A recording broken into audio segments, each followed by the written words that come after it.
What brought you to WLW to train with Harley? I've done two of those week-long camps that Harley used to do, and I think they still do them. Yeah. And I did two of those, and Harley and BJ both came up to me and kept saying, you know, you should move down here. Like, we can help you with your career. We could help you. You know, you're ready for that next step.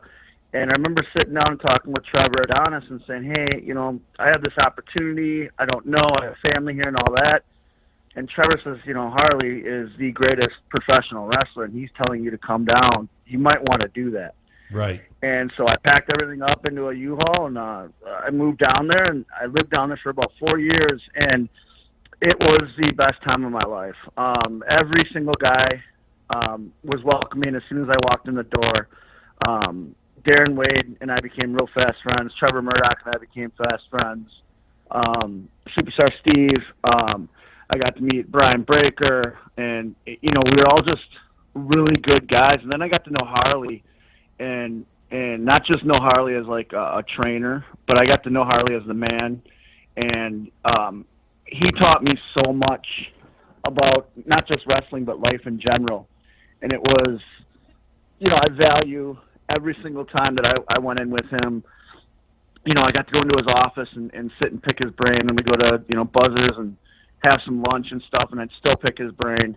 And it was a great thing for me, not only professionally in the wrestling career, but for my life too. Because as soon as I moved back home, that's when everything took off for me, wrestling-wise. But that's because of everything that I learned down there, in ring and out of ring, from Harley and all the guys down there. Right, right. So go ahead, give us a Harley story. I've got numerous Harley stories. Okay, see, one of my favorite Harley it's a kid-friendly show, so there's some Harley stories that have to stay out. Right.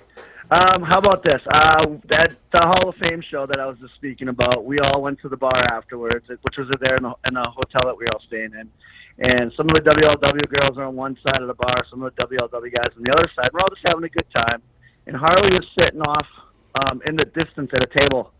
He was with BJ, but BJ excused himself to go up, you know, go to bed and stuff. But he wanted to sit there because, you know, he loved to hang out with all of us. And every once in a while we'd go over and we'd talk to him.